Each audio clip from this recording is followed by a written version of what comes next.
Welcome back to another edition of Chicago Crossing Model Railroad. In fact, welcome back to the railroad. You know, I've got to tell you, zen of wiring and everything aside, it feels really good after about 10 months to actually put a train on the layout and remember why the heck you liked this layout so much that you were willing to rip it apart from the underside and redo it. So anyway, it's really fantastic to see it all over again. You know, the funny thing about rewiring a layout is you don't really get to enjoy the fruits of your labor from a visual perspective. Everything I did is tucked away underneath the base of the layout.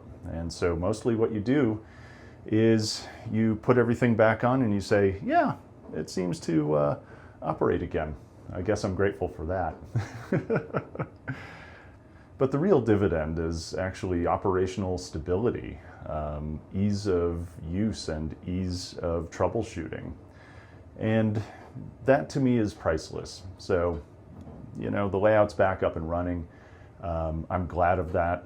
And I'm glad at this point that everything underneath is way more operationally sound and stable than it ever was before. You know, that is itself a true reward. So let's talk a little bit about a few of the things that are new in Chicago Crossing. First off, you notice I'm actually able to lean my elbow against the layout, and that's because the surface of the layout is now 50 inches above the ground. That's a big difference than being about 32 inches above as it was before sitting on a cabinet. You know, the other thing that is important is that this is on a wheeled packing table. The benefit is that I can actually roll this layout back and forth out of its area in order to work on the other side. And that's important because the other side does need a lot of work, especially for scenery and tunnel removal and all that sort of stuff, track work, etc.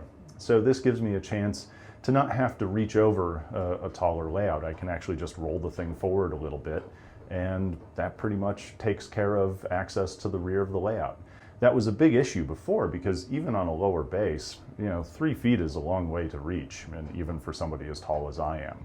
Not having a tabletop or a countertop as the base means that everything underneath is easily accessible. And one thing that, you know, I spent a lot of time doing was making sure that all of the wiring was actually compacted to the underside of the layout and adhered to the underside of the layout using standoffs and wire clamps and things like that.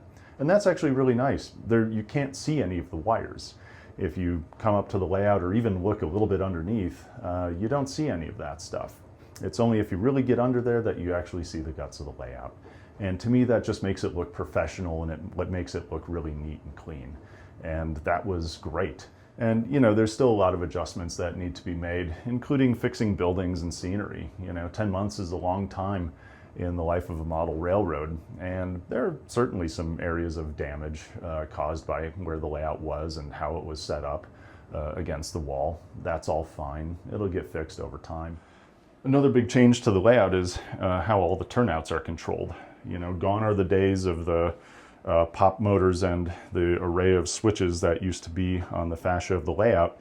Nowadays, I've completely cleaned all of that stuff up. And again, the goal is simplicity, professionalism, make it look really nice. So at this point, now all of the turnouts are controlled by one of these. It's a DCC Concepts Cobalt Alpha Central. And this is pretty sweet. Basically, it serves as a simplified switch controller. It's sitting on an acrylic base. This is basically just a 1/8 inch plexiglass with a little plexiglass rod glued to it as a sort of lip on the front just to prevent it from falling off. But this thing has nice rubber feet. It's not going to go anywhere. And so it's a nice, easy, minimalist little shelf to have for this. And at that point, basically all you do is if you want to throw a switch, you press a button here. It throws the switch for you. And that's a great little system. It just plugs into the second cab jack over on my NCE power cab. And that makes things really, really simple for doing any type of automated switching. All of the switches are in place. There's a couple that need a little bit of tuning up, but other than that, we're pretty much a fully functional layout, and that's an awesome thing. As I mentioned in posting, I elected to put all of Chicago Crossing's power supply into a rack mount. This is basically a small server rack with casters, so it can be rolled around and moved out of the way as necessary. Basically what you see here is a power conditioner and surge protector. So that's the key element for just making sure that the power that actually goes to the rest of the layout is nice and stable. You can see here, this is a rack face that has the Canon plug or bulkhead connector coming out of it. That actually is really, really nice because on the back side is basically just the breakout board and the power adapters for the couple of things like DCC control, as well as for the just plug system. And then down here in this level is the computer power supply that basically just sits there. There's a lot of ventilation for the fans, not that this thing is actually pulling all that much current, but nonetheless just keeps it off the ground and keeps it in a nice, easy, and safe place. Now the other great thing about this is it rolls.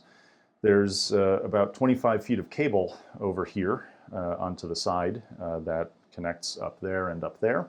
And so basically, if more than just me is down here, I can actually roll this out of the way into the next room and just have the cable moving around. So, you know, it's not something anybody actually has to do, but it's something that for me was a fun process just to try to get everything in one spot and keep it as modular as I can. All right, I think that's about all there is for today on Chicago Crossing. Man, it's been a busy weekend getting this thing back up and in operation, so time to clean some more track and enjoy some trains. All right, have a good weekend and talk to you later.